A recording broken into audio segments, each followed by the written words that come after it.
Hello friends, स्वागत है आपका मनीष ट्यूटोरियल पर। और मैं हूं मनीष। यहां हम तैयारी करते हैं टीचिंग एग्जाम्स की। यहां आपको मिलेगा साइंस सब्जेक्ट का complete guidance including theory, previous year question और प्रैक्टिस एमसीक्यूज, वो भी सिंपल, स्मार्ट और इजी तरीके से, जिसके लिए आपको करना होगा वीडियो को लाइक और चैनल को सब्सक्राइब। तो चलिए शुरू करते हैं आज की इस वीडियो, जहाँ पर मैं आपको कराने वाला हूँ लाइक कैन, या हिंदी में इसको बोलते हैं काई, या हिंदी में बोलते हैं इसको शेक।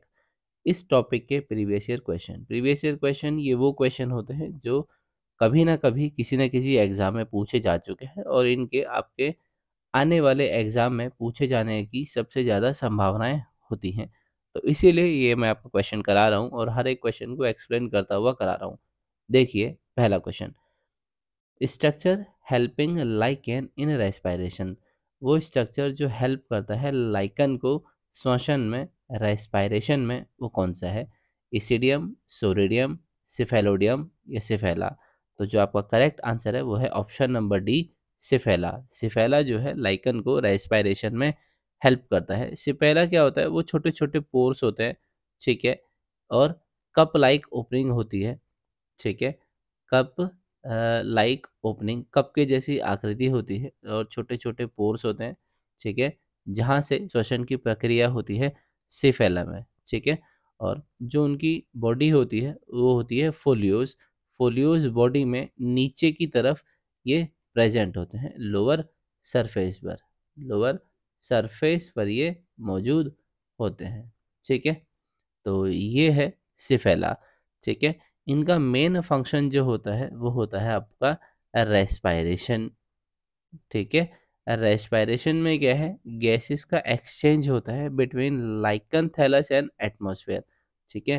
रेस्पायरेशन में क्या होता है? गैसियस एक्सचेंज होता है, या गैस का एक्सचेंज होता है, जिसके लिए ये रेस्पॉन्सिबल होते हैं। इसिडियम की अगर आप बात करते हैं तो ये वेजिटेटिव रिप्रोडक्टिव स्ट्रक्चर्स होते हैं। सोरिडियम की बात करते हैं तो ये असेक्सुअल रिप्रोडक्टिव स्ट्रक्चर्स होता है, या प्रोपोक्यूल्स होता है। सिफोलोडियम जो होता है ये बेसिकली नाइट्रोजन फिक्सेशन के लिए हेल्पफुल होते हैं कुछ लाइकन्स में, ठीक है, नाइट्रोजन फिक्सेशन के लिए, ठीक है। चलते हैं अगले क्वेश्चन की ओर। अगला क्वेश्चन है, इसमें आपसे पूछा है lichen growing on rocks are called. जो लाइकन जो ग्रो करती है रॉक्स पर, चट्टानों पर, उसको हम क्या बोलते हैं? कॉर्टिकोल्स, सेक्सिकोल्स, लिग्निकोल्स या टेरिकोल्स? तो इसका जो करेक्ट आंसर है उसको बोलते हैं सेक्सिकोल्स। सेक्सिकोल्स वो लाइकन होती है जो ग्रो करती है रॉक्स पर, मतलब चट्टानों पर, ठीक है। पहला ऑप्शन देख लेते हैं, कॉर्टिकोल्स। कॉर्टिकोल्स बेसिकली क्या होती है? वो लाइकन होती है जो पेड़ की छाल पर उगती है, ट्री बार्क, पेड़ों की छाल पर जो पाई जाती है, यहाँ पर ग्रो करती है, उसको बोलते हैं कॉर्टिकोल्स। जो लिग्निकोल्स होता है, लिग्निकोल्स का मतलब होता है वुड, जो लाइकन वुड पर ग्रो करती है उसको बोलते हैं लिग्निकोल्स। टेरिकोल्स वो लाइकन होती है जो मिट्टी पर ग्रो करती है, ठीक है, सॉइल पर। चलते हैं अगले क्वेश्चन की ओर। अगला क्वेश्चन है, इन जेरार्क प्राइमरी सक्सेशन स्टार्ट विद। जेरार्क की कंडीशन में प्राइमरी सक्सेशन जो है वो कहाँ पर स्टार्ट होता है? जेरार्क का मतलब होता है ड्राई कंडीशन। ड्राई कंडीशन पर जो भी सक्सेशन होता है उसमें प्राइमरी सक्सेशन कहाँ पे स्टार्ट होता है, ठीक है। लाइकन है, हर्ब से, ट्रीज से या एनिमल से? जेरार्क में मतलब ड्राई कंडीशन में प्राइमरी सेक्शन किससे स्टार्ट होता है? लाइकन से, हर्ब से, ट्रीज से या एनिमल से? तो यहाँ पर जो आपका करेक्ट आंसर है वो है ऑप्शन नंबर ए, लाइकन, ठीक है। ड्राई एरिया में सबसे पहले सक्सेशन जो स्टार्ट होता है वो होता है लाइकन से। सबसे पहले वहाँ ग्रो करती है लाइकन, फिर ग्रो करते हैं मॉसेस, ठीक है, फिर ग्रो करते हैं आपके हर्ब्स, ठीक है, फिर ग्रो करते हैं आपके श्रब्स, और एंड में ग्रो करते हैं आपके ट्रीज, ठीक है। तो ये है पूरा सीक्वेंस, ठीक है, जो मैंने आपको यहाँ पे बता दिया। पहले लाइकन ग्रो करेंगे, फिर मॉस, फिर इसके बाद हर्ब्स, फिर इसके बाद श्रब्स, और फाइनली ट्रीज यहाँ पर ग्रो करते हैं, ठीक है। लाइकन सबसे पहले कॉलोनाइज करते हैं बेयर रॉक्स को, ठीक है, बेयर रॉक को सबसे पहले चट्टान पे शुरू होता है ये सक्सेशन, ड्राई वाला। मतलब जेरार्क में अगर सक्सेशन हो रहा है जेरार्क कंडीशन में तो स्टार्ट होगा रॉक से, ठीक है। लाइकन सीक्रेट करता है एसिड, ठीक है। लाइकन सीक्रेट करता है एसिड जो इस चट्टान को तोड़ने में हेल्प करता है, जिससे ये बनती है यहाँ पर मिट्टी। ठीक है। फिर इस मिट्टी में आगे मॉस ग्रो करेगा, हर्ब्स ग्रो करेंगे, श्रब ग्रोस करेंगे और ट्रीज करेंगे। ठीक है। और ट्रीज क्या है इसमें, क्लाइमैक्स कम्युनिटी। ठीक है।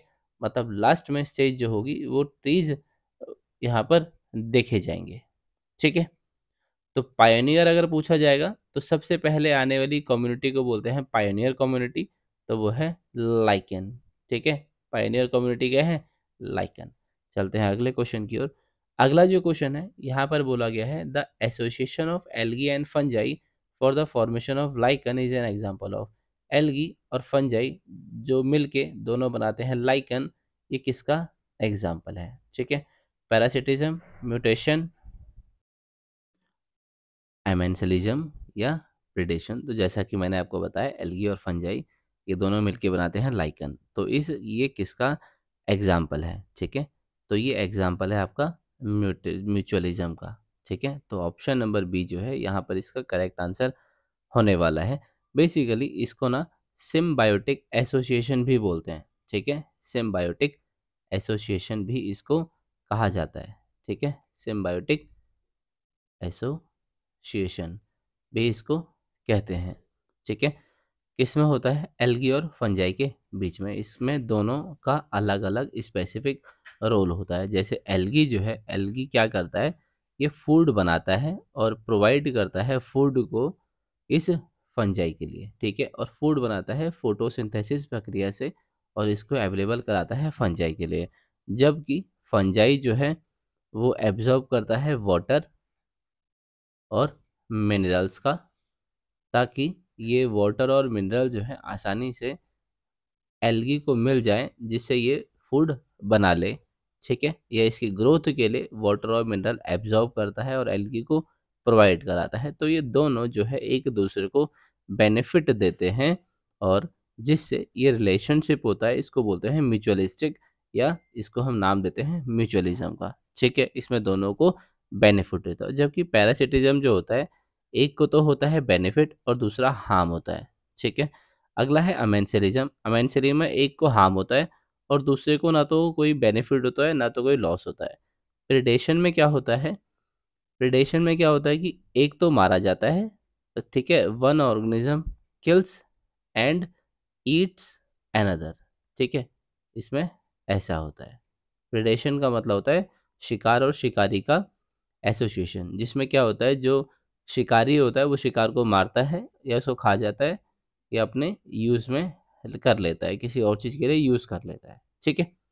तो ये थे इस क्वेश्चन का एक्सप्लेनेशन। अगला जो क्वेश्चन है वो है delicate perfume is got from. जो परफ्यूम है बेसिकली वो किससे मिलता है, लेबोरेरिया पल्मोनेरिया, रामेलिना, एवर्निया, प्रूनेस्ट्री या ए एंड सी। तो आपका करेक्ट आंसर है ए एंड सी, मतलब लोबारिया, पल्मोनेरिया और एवर्निया प्रूनेस्ट्री, इन दोनों से परफ्यूम जो है वो हमें प्राप्त होता है। ठीक है। लोबेरिया पल्मोनेरिया से हाई क्वालिटी परफ्यूम जो है, हाई क्वालिटी परफ्यूम जो है वो हमें अवेलेबल होता है। ठीक है। जो कि होता है सॉफ्ट होता है। ठीक है। सॉफ्ट होता है, अर्थी होता है। ठीक है। और इसका फ्रेगनेंस जो है वो मॉसी फ्रेगनेंस इसमें प्रेजेंट होता है। ठीक है। इसकी ये क्वालिटी है इस वाले परफ्यूम की। ठीक है। वहीं जब आप एवर्निया प्रूनेस्टी की बात करते हैं तो इसका दूसरा नाम होता है oak moss, OAKMOSS। Oak moss जो है वो इसका दूसरा नाम है और ये इम्पोर्टेंट रॉ मटेरियल है परफ्यूम इंडस्ट्री के लिए।